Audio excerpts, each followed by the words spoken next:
Never done this before. I'm going to call this meeting to order. Can't even get my own mic on.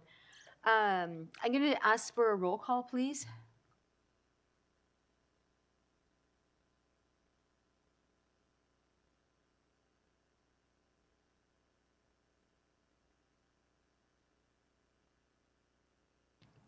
Thank you. We do have quorum.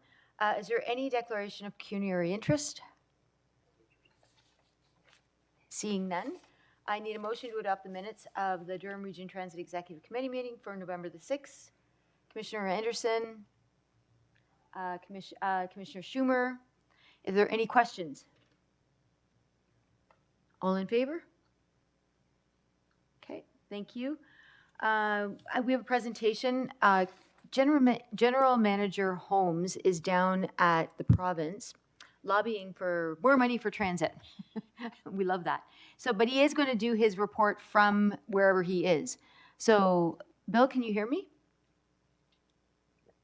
There he is. I can. Can you hear me? I can hear you. You take it away. Awesome. Thank you. I'm at Queen's Park here in the corner of the cafeteria. Hotspotting off my phone, so I won't put my video on because it's activated. Pleased to be here and joining our friends at the Ontario Public Transit Association and other colleagues from transit agencies across the critical infrastructure. So, we're advocating for more operating funding that we desperately need to meet our growing transit demands across the region. Bill, you're a little bit choppy. Okay, I'll do my best here. Okay. And if it becomes too choppy, just let me know, and we'll move on to others in the presentation today. Okay, thanks. So the quote today is from Martin Luther King Jr., and it was a part of a speech that he delivered on April 3rd of 1968, which was the day before his assassination. And the quote is based on the Good Samaritan story in the Bible.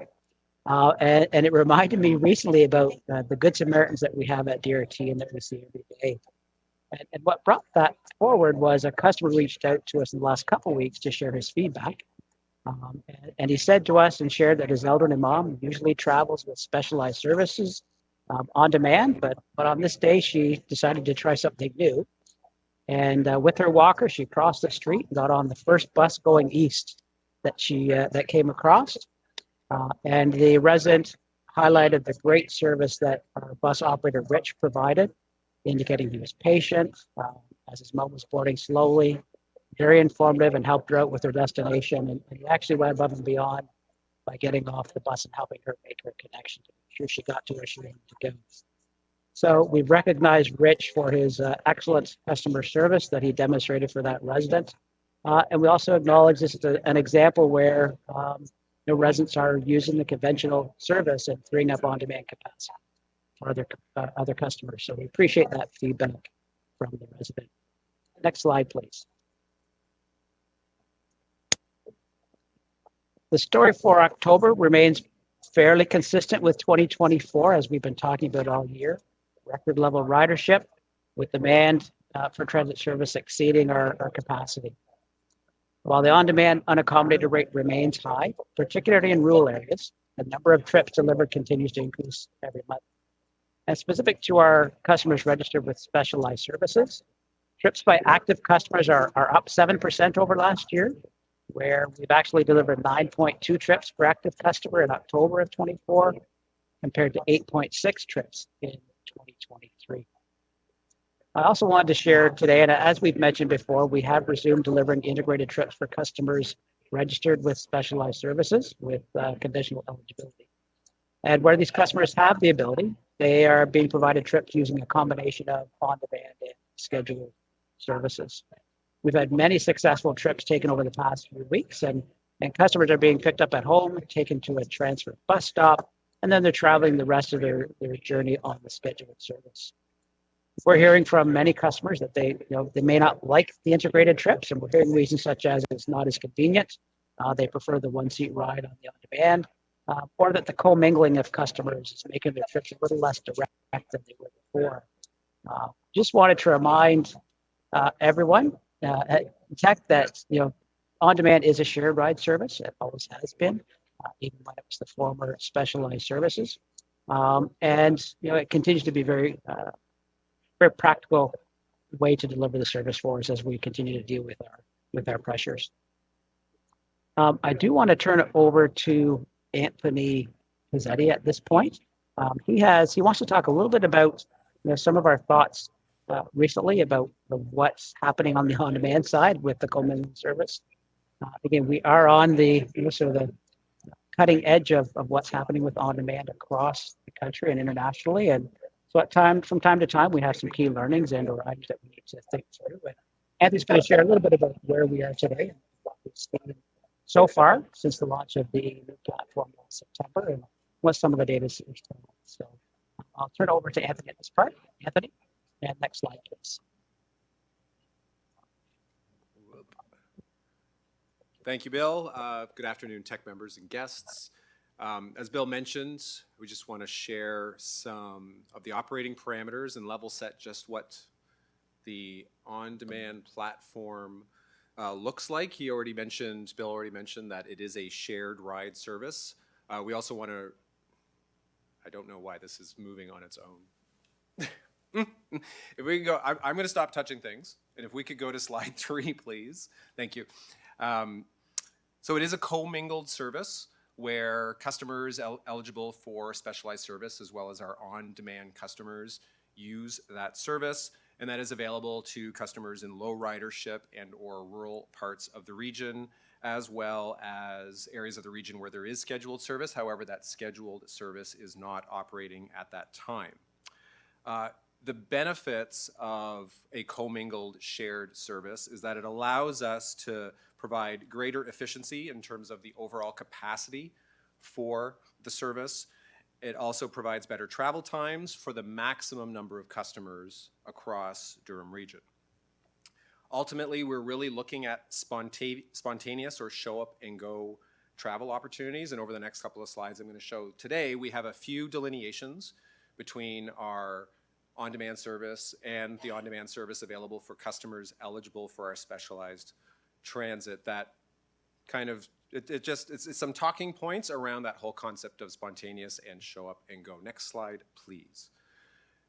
These graphics are to help illustrate some of those operating parameters, the differences that are available to our customers today. So if you are an on-demand customer registered for specialized trips, your booking window opens up 7 days in advance. Whereas if you are an on-demand customer, that booking window opens up essentially 24 hours in advance or 1 minute past midnight the day before operation. Customers in our specialized transit can book recurring trips. So if I know I need to go to location XY every Tuesday, I can book that for an unlimited amount of time. And I know that that is booked in the system, and the system will optimize around the need for that trip. Our on-demand customers cannot do that. A special side note there on recurring trips, and we'll get into some capacity. We have, as of today, paused on new recurring trip patterns for new customers, and that's around capacity, and we'll talk into a little bit why we've put a pause on that. In terms of penalties for no-shows or late cancellations, neither customer base are penalized today, and the service area, as I mentioned, the entire region for those customers eligible for specialized transit, and then those areas of the region that doesn't have either scheduled service running at that time or they're in a low ridership or rural area, it is available to them. How to book on the next slide. So customers that are eligible for specialized transit, they would call one of our booking agents to book their necessary trip up to 7 days in advance. We are making progress with our VIA app, which is what our on-demand customers use today. And that's how they go in, they put in their travel pattern request. The system will tell them if there's an available ride or not. We're making moves with VIA and our ETA for having our customers on the specialized side available to use that app as of this spring. A little bit of a delineation in terms of the average trip length with our customers in the specialized transit, about 10 minutes longer overall. You can see that in terms of a completed no-show or late cancellation, there is a little bit of a delta between our customers that take specialized trips versus our on-demand customers. We understand why some of that might be in terms of the capacity, but there is an impact, which we'll talk about in a minute. And then as recently as October, we're starting to see a bit of a shift in terms of the usage and capacity between our customers eligible for specialized trips and the bulk of our on-demand customers. For the past number of months, we had seen about a 50-50 split between customers eligible for specialized trips and on-demand. We're now starting to see a pivot more towards those customers with specialized trips. And in October, the amount of capacity was monopolized by customers with specialized trips. And of that 63%, 50% of that capacity was already occupied by customers with those recurring trip patterns, which is why, as of now, we have paused on any net new recurring trips, because it's making it very difficult for any spontaneous travel for other customers that are eligible for specialized trips, and of course our on-demand customers. On the next slide, there's a number of graphics. And what this is intended to illustrate is, number one, the total number of rides that occurred in October. And as Bill mentioned, we were up over 22,000 rides, dominated by our customers with eligible specialized trips. There is a significant delta in terms of no-shows. So that is, there's a booked trip in the system, the vehicle goes to the person's location of pickup, and nobody shows up. There's also a significant delta in terms of late cancellations, and we qualify a late cancellation as a trip that's canceled inside of a 4-hour window. The reason that impacts us is the system, the VIA system that sort of dispatches the vehicles and drivers across the region, does an optimization essentially 24 hours prior based on the trips that are in the system. And no-shows or late cancellations have a negative impact to our overall capacity because, A, the vehicle is going to someone's location and there's nobody there, so that's a missed opportunity or a waste in terms of our overall capacity, because that means somebody else that tried to get into the system couldn't because the system thought it was going to have to perform a trip.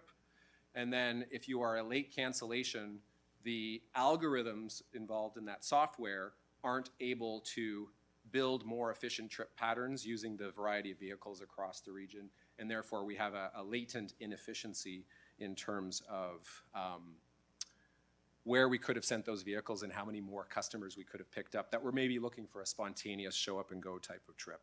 Another thing that's kind of important to note is that if you look on the on-demand side in terms of no-shows, so just in 1 month, we had 828 instances of no-show. So if you span that across 31 days, you think about the waste impact that generates. Of those 828 no-shows, one single customer was accountable for 26 of them. And so right now, there's no disincentive because we don't have a penalization system to sort of sway that behavior.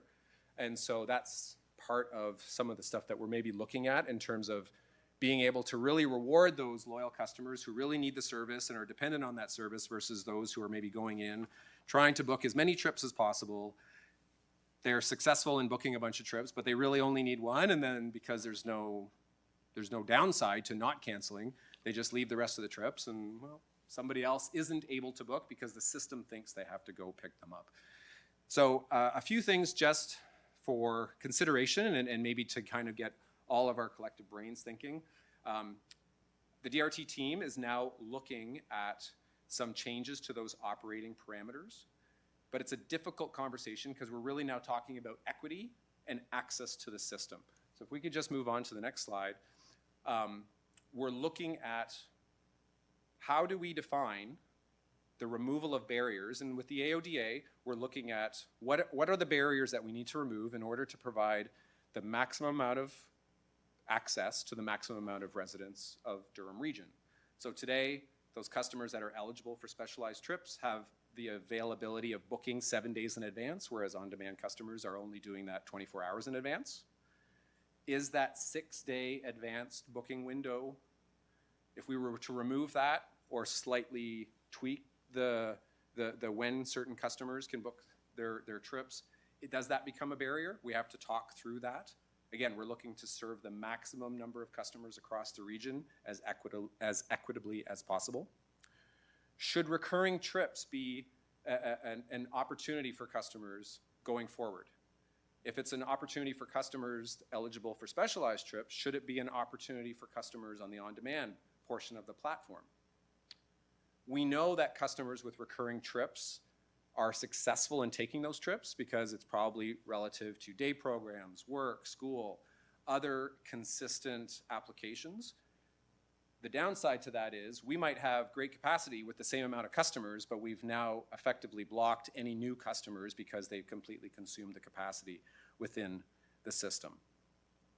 The other thing that's really key to keep in mind is the significant investment that we've made to the transit system in terms of the vehicles, in terms of our infrastructure. We've spent millions of dollars to eliminate barriers across the network.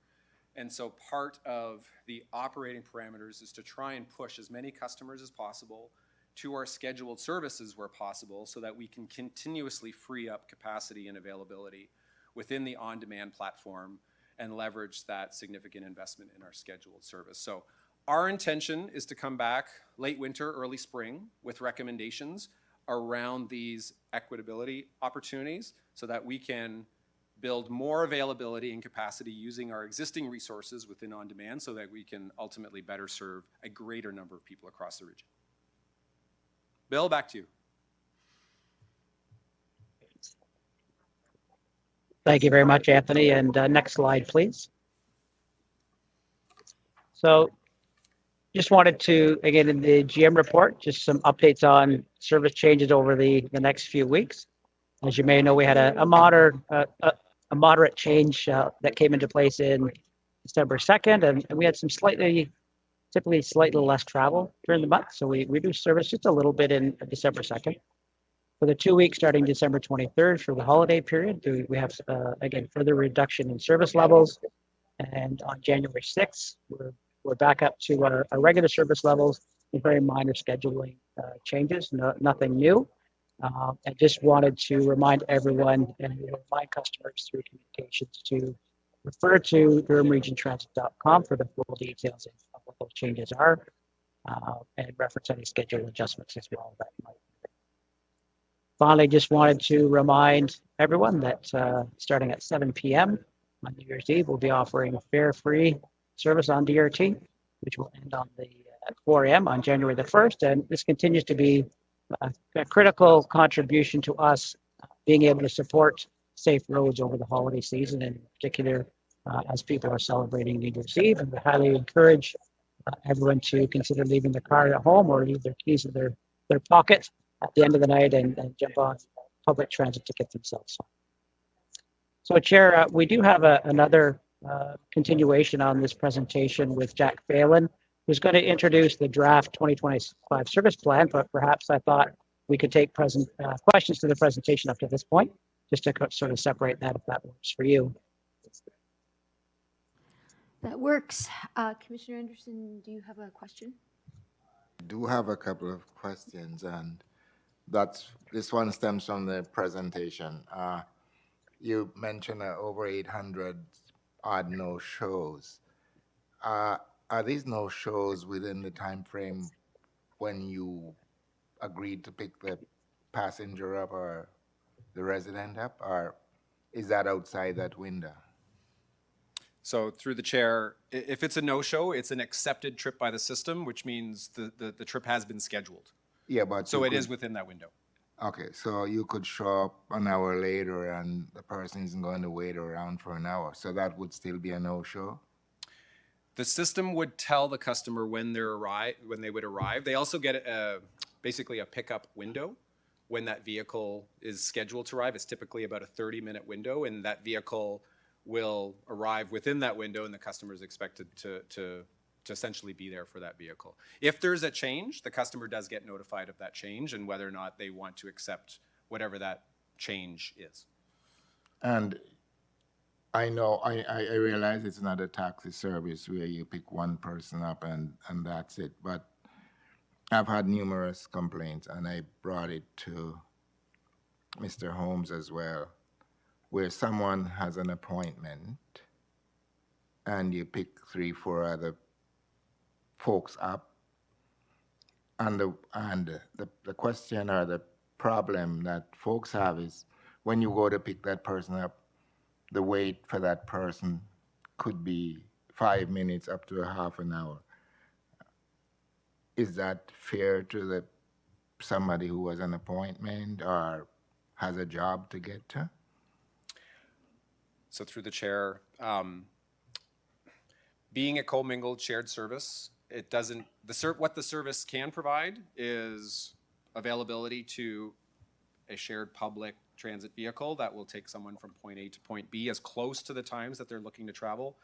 When they book, they also have the opportunity to either be picked up by a certain time or arrive by a certain time. What it maybe can't provide, similarly to an Uber or taxi service, is those really tight time frames for pickup or arrival. And if they have, certain customers, if depending on what their needs are, if they really have those tight travel parameters, this may not be the perfect solution for them all the time. Again, we're trying to provide the maximum amount of access to the maximum amount of customers across the region. And therefore, by having that commingled and shared service, while it may not be as efficient for the single rider, it ultimately provides greater efficiency for more people across the region. Okay, so one final question, Chair. I got an email earlier this week from a group out, I believe, Pickering, and it's a number. They have a number of complaints about specialized service. Actually, they're having a meeting on December 18th at 2 p.m. at Peace Lutheran Church, and that's 928 Liverpool Road, Pickering. Is staff going to be there to hear some of their concerns? Are you aware of this meeting that's taking place? So through the chair, I received a copy of that note this morning. So we haven't had a chance to talk about our participation. I would assume that there would be some level of participation to understand what those concerns are, but there's also forums such as Transit Advisory Committee, this committee, where we would also want to hear their voices so that we can understand what specifically it is that they're facing in terms of potential barriers to accessing transit so that we could work through those challenges. Okay, so hopefully try and ensure that someone from DOT is present. That would be helpful. Thank you. Thank you, Chair. Thank you.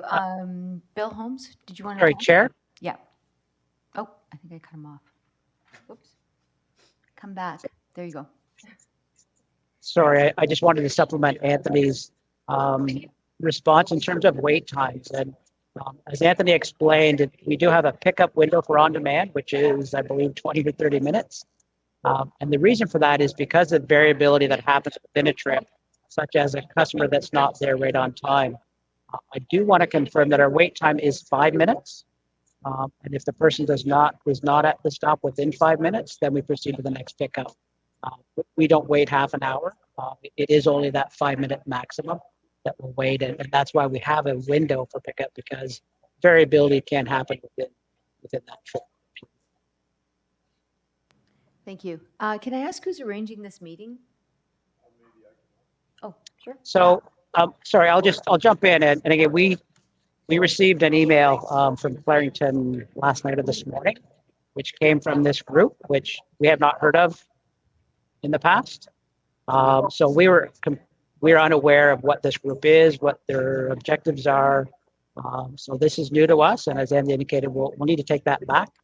We have multiple opportunities through the year through our public information sessions every spring. We have our annual accessibility forum. Ours is coming up on January the 14th. And whenever any individual or an organization would like to share feedback with us, we're always welcome to participate. At this point, again, we're unaware of this meeting other than the email that we shared with us. Thank you. Chair Henry, did you want to speak? We were in receipt of the same message that day for the meeting as a council budget day. So there's a message been sent back to the organization that we're not available for that day. Okay, thank you. Commissioner Schumer. Thank you. Thank you, Madam Chair. Through you, I might be just following up a bit on Commissioner Anderson's points. And I completely understand the impact to the system when individuals are essentially a no-show. It is frustrating, I'm sure, at our end, obviously. But thinking at their end, is there a possibility that this or some of this is happening because people are, of course, booking a trip, but building in the possibility of our driver being late, and therefore they're, building in some kind of redundancy option, and they end up taking that, and of course, then not letting us know that they've done that. Because the reason I asked that is in the report, there's an indication that the average difference in the requested time versus the book time has been, increasing a bit, month by month, so that the year-to-date average, I think, is now about 21 minutes for on demand. There's probably a correlation here if I'm not correct. So through the chair, absolutely. That's part of our thought process too. Like there's no doubt that some customers who have repeatedly tried to access the on-demand platform, they have received no ride available. So they sort of flood the system with requests in order to try and obtain a ride that works for them. There could also be opportunity, maybe whether it's some sort of an appointment where they don't necessarily know the end time of that appointment, they may try to obtain multiple departure or ride options so that they have better travel options when they actually are finished with whatever their appointment is. Totally understand the why. The impacts to the region and other customers trying to access the system doesn't change. And so we like that's part of what we need to work through and talk through, both the pros and cons of whatever decisions we make in terms of potential customer impacts. We need to understand those factors so that we don't want to over penalize someone who desperately needs access to the system. At the same time, we want to be able to provide that maximum access to the maximum number of residents who are trying to access the system. And that behavior, 828 trips just in 1 month, or no shows just in 1 month, if that ultimately is 828 potential other people who could have had a ride through the course of October. Right, and just to clarify, your point at the beginning there, that these no-shows are not necessarily, say, at the, I'm going to call it the front end of the trip. So if somebody had booked an on-demand service to go to a doctor's appointment, maybe they were, in the first part of the trip, they went down to the doctor, and then they were also booked to be picked up at the doctor. Is that correct? That this is kind of a two-sided statistic here? Correct. So individual trips are one way. We would consider that, like if you had to go to the doctor and come home, those would be two separate trips that you would book. And so, yeah, there's very much the possibility that someone was successful in getting to their doctor's appointment and now it's time to go home. They weren't sure how long they would be with that doctor in their consult, so they maybe tried to book 3, 4, 5 different trips home, took the one that worked for them, but did not cancel the other ones. Yeah, and I guess that's kind of partly where I'm going with this is there's an inherent difficulty there, right? I don't know of many people that ever got into a doctor's appointment on time or got out of a doctor's appointment on time, and that can really cause a problem with a service like this. So I fully get the frustration that you guys are facing here, and I'm going to be very interested in the possible solutions, because I'm hesitant about punishing individuals where something is out of their control. But of course, how do we know it's out of their control? And I'm not sure, is there any way, or have we, because we know who these individuals are, right? They're giving us their information. Are we following up with them at all to see, hey, there was a no-show. This is happening a lot with our system. We're trying to figure out how to fix this. Are we following up with them to get information as to why it's happening, and therefore we can fix it? So in real time, no. That will be part of potentially what we're looking for in terms of recommendations and next steps within those parameters, to understand for those customers that, especially if this happens in a significant volume to the same customer, we want to be able to have that conversation, start with essentially an education campaign before there's any actual punitive impacts to a customer. We want to make sure that there's opportunities for customers to understand, what it is that they're doing, how that impacts the overall system and impacts to other customers before we would ever take on an action towards them that would have significant negative implications to them.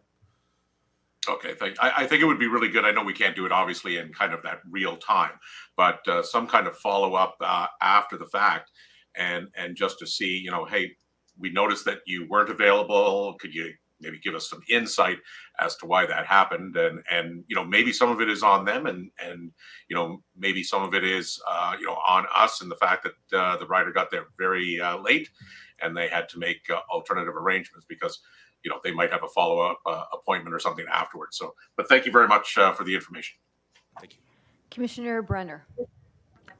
Thank you very much, Madam Chair. I just want to go back to I guess it was the question that came from Commissioner Anderson, and that had to do with that ad hoc committee. And I understand, staff have already referenced it. But in the communication that we got, they claim that they actually met with staff from Durham Transit Specialized Services, and they identify themselves as a working group, which included the representatives from Community Living, the Ability Center, and BIAD.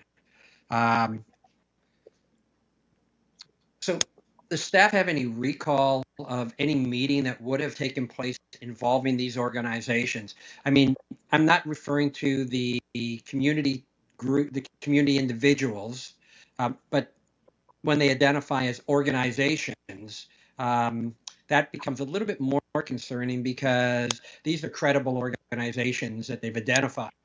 Does staff have any information or any knowledge of any such meeting or anything that they're claiming? General Manager Holmes, did you want to speak?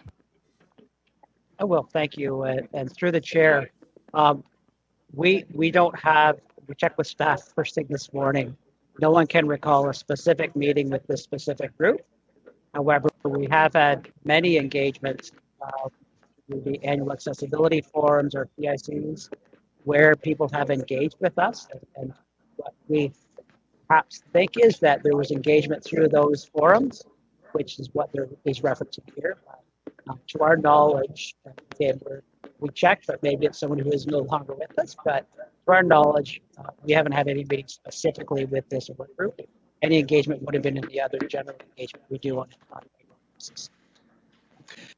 Thank you very much, General Manager. That's very helpful as well.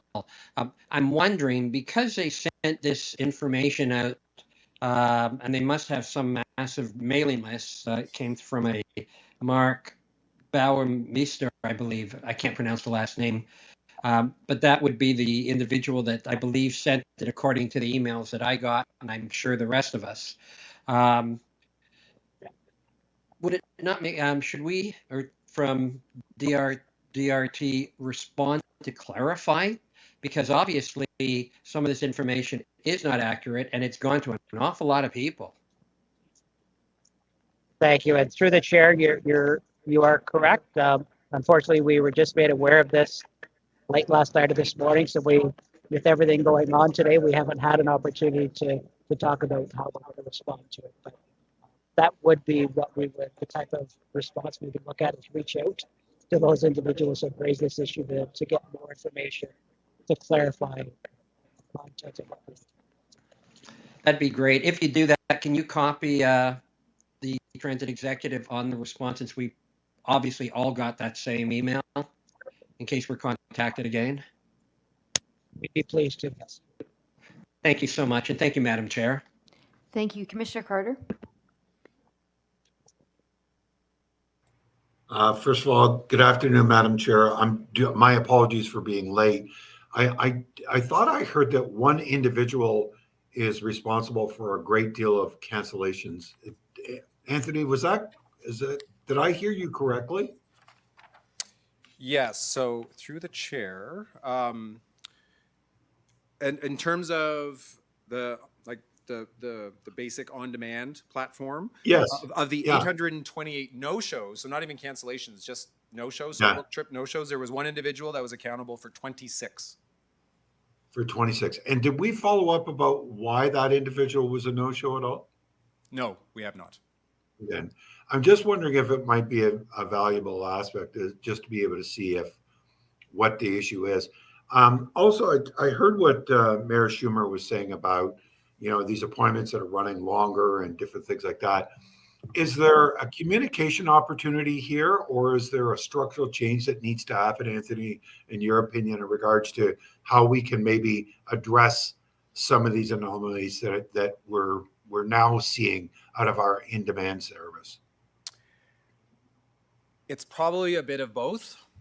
Okay. I think, again, part of the work that we're going to perform over the next several months is really diving in and understanding what are some of the causal factors behind these various behaviors. We already understand that through the unaccommodated rate, and we hear testimonials each month and regularly through email communications of customers who are frustrated in their inability to access the system.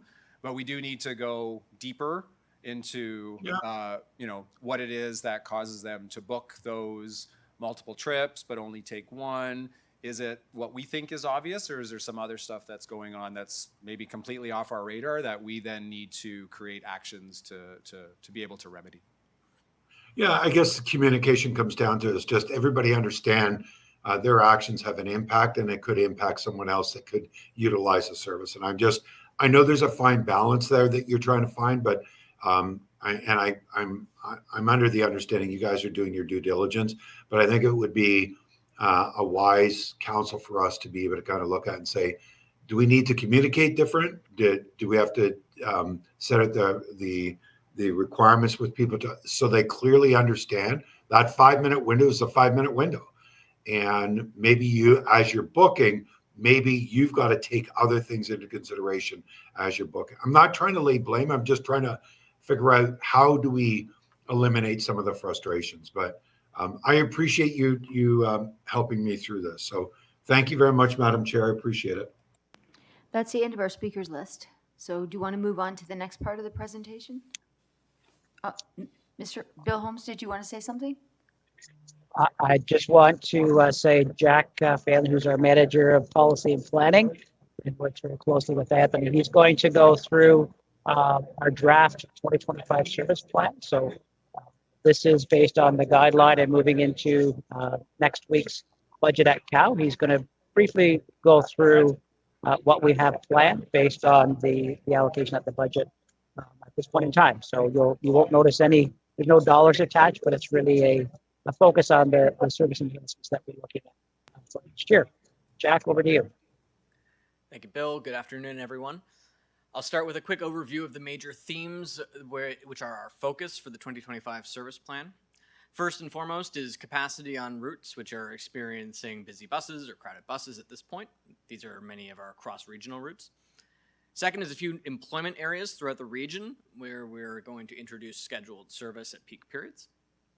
There are some new-ish growth areas where service is going to be enhanced. In this case, there are no areas, or very few areas, which have seen no service in the past. These are areas that have come online in the last few years that may only have peak period service, and that'll be enhanced. We're looking at some of the hamlets and towns throughout the rural areas of the region and improving the connectivity there. And then a range of changes that are going to impact on-demand either directly or indirectly through some of those other changes we just went through there. Can I get the next slide, please? This is just an illustration of the routes which will see service improvements or changes in the western part of the Lakeshore communities.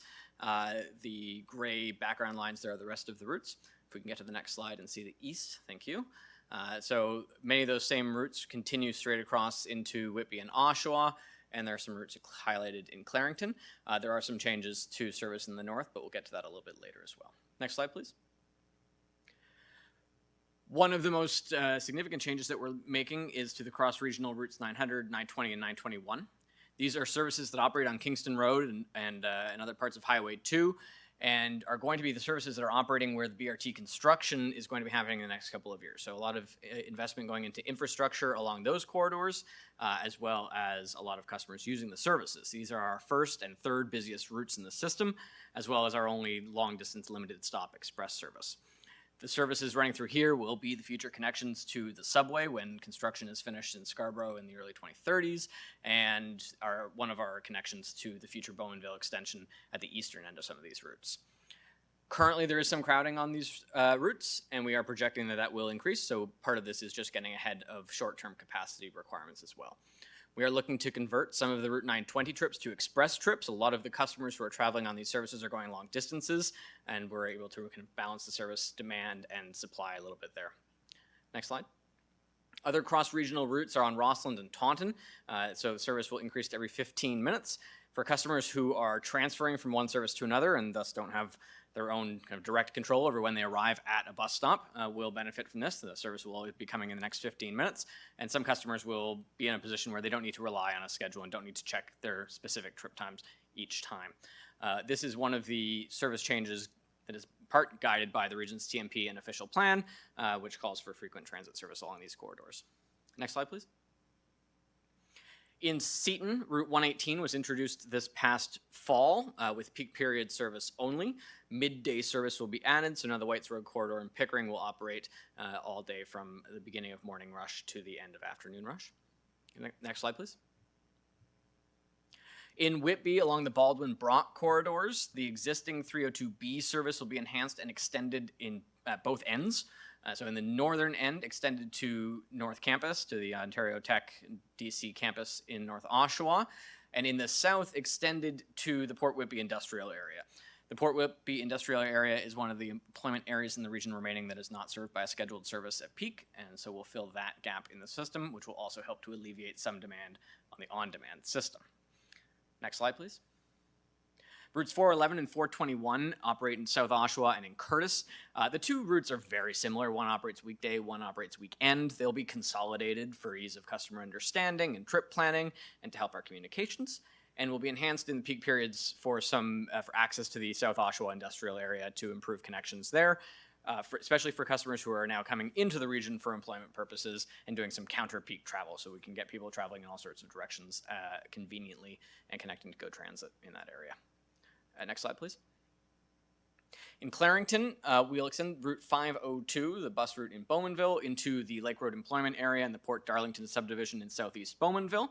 Doing so will also give us the opportunity to streamline the service between Newcastle and Bowmanville, providing faster trips between those two communities. Next slide, please. This is an illustration of the current and future service networks in the northern townships. As you can see here, there are no scheduled services north of Uxbridge currently. The service plan calls for a new route to be introduced between Port Perry, Sunderland, Cannington, and Beaverton. Can we get the next slide, please? The service will operate every 90 minutes from approximately 7 a.m. to 7 p.m., during which time on-demand travel rules will be modified so that customers who are traveling long distances will be scheduled to connect to that scheduled service for their onward travel. Customers who are doing an on-demand trip, which really has nothing to do with any of these hamlets, a rural location to a rural location, never passing through Cannington, won't be impacted. Their trip will continue to operate the same way it does now. And customers traveling at times when on-demand when it's the only service available, will continue to operate as it does today. By having customers transfer in the same way that they would using scheduled service in the lakeshore communities, it means that the on-demand trips which operate in the area are shorter, and it also means that customers who travel from hamlet to hamlet or hamlet into Port Perry won't be using the on-demand system during those time periods, which will also help to alleviate some of the capacity issues we are experiencing there. Next slide, please. In general, we're adding on-demand capacity to the system on both weekdays and weekends, and I've also allocated some service hours to unspecified scheduled service enhancements during those times when we find that on-demand is already operating, it's quite busy, and is not necessarily the most efficient or effective service delivery model. So for example, in the hour after scheduled service ends on a particular route in Oshawa, may be a busy time for on-demand, and might make the most sense to just extend that bus route by an hour into the evening. Next slide, please. There are also service hours available in the plan for congestion relief and reliability improvements. As many will already know, congestion in the region continues to grow, and it will continue to do so inevitably in the future. And so some of our bus routes are at a point now where without additional resources, they can't be given additional travel time to meet those longer, to get through the congestion, or extra buses may need to be added. So both this and the on-demand scheduled service replacement hours will be evaluated on a board period by board period basis at each of our major schedule changes to identify where and when those resources are best utilized. Next slide, please. And that is an outlook on the 2025 service plan. Thank you very much. Commissioner Schumer. Thank you, Madam Chair. Thank you very much for the update. And I had a couple of questions regarding the proposed new 618 route. Just for clarification for everybody, that is a route not necessarily intended to get, say, commuters down to, the Pickering or Whitby GO station, right? This is more of a service that's designed to provide basically transit service within the north. Yes, there are currently some customers who are transferring from on-demand onto the existing scheduled service in Port Perry. Presumably, some of them are for commuting or school travel down to Oshawa and Whitby. But a Beaverton to downtown Toronto trip is an unlikely trip on a long journey like this very often. Yeah, no, I wanted to confirm that because obviously, if we started at 7 a.m., most people might have to get to work by 9, and that would make it pretty impossible.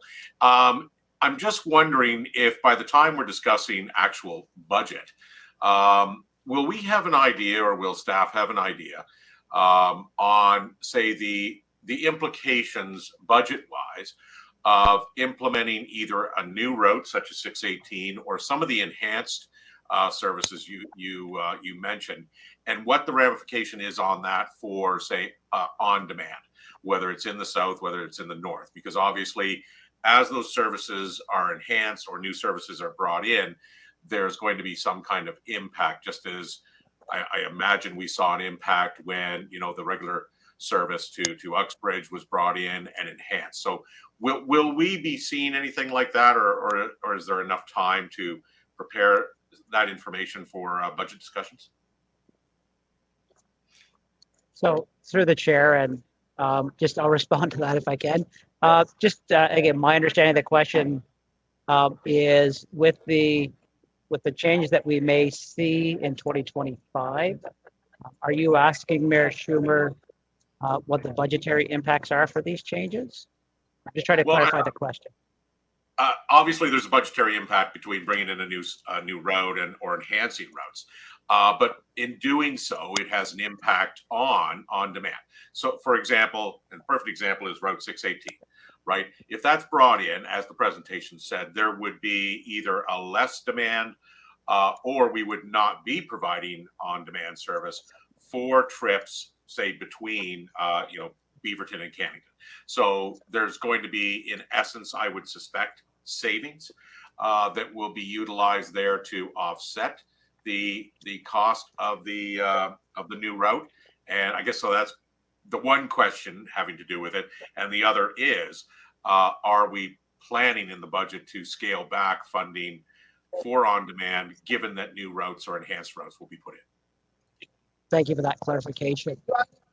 So what Jack has presented today, based on the guideline that was approved in September, the service plan does consider those ins and outs. And I wouldn't characterize it as saving on demand. We see the pressures across the entire network. It would really be a redistribution of those resources to other areas of pressure where on demand is needed. So the presentation from Jack today is based on the guideline that was approved in September, and that's what we will see next week at Cal. So we're not projecting savings. It's really a reallocation of resources to where they're most efficient and effective within that increase that we're going to see next week. Okay, I think I got most of that. Thank you very much. Thank you. I don't see any other questions. Okay, thank you. All right, where are we here? We have no delegations, no correspondence. So 7.1 is the general manager's report. Is there any question? I need a mover and a seconder. Oh, sure. Sorry. Sorry, I just want to let everyone know that page 27 and 28 of the agenda was amended and emailed and posted to the website appropriately. You've done your job. Santa's going to be very good to you. Did you move it? And Commissioner Anderson second. If there's any questions on this report. Looking online, nothing. Okay, all in favor? Everybody's hand has to go up. Thank you. Okay, that passes. There is no, nothing on 8, no confidential matters. Is there any other business? I don't see any hands at all. Nobody there. Okay, I need the next meeting is January 8th. I need a motion. Is that it? I need a motion to adjourn. Commissioner Anderson? Commissioner Carter is very aggressively wanting to adjourn. All in favor? Thank you very much, everybody.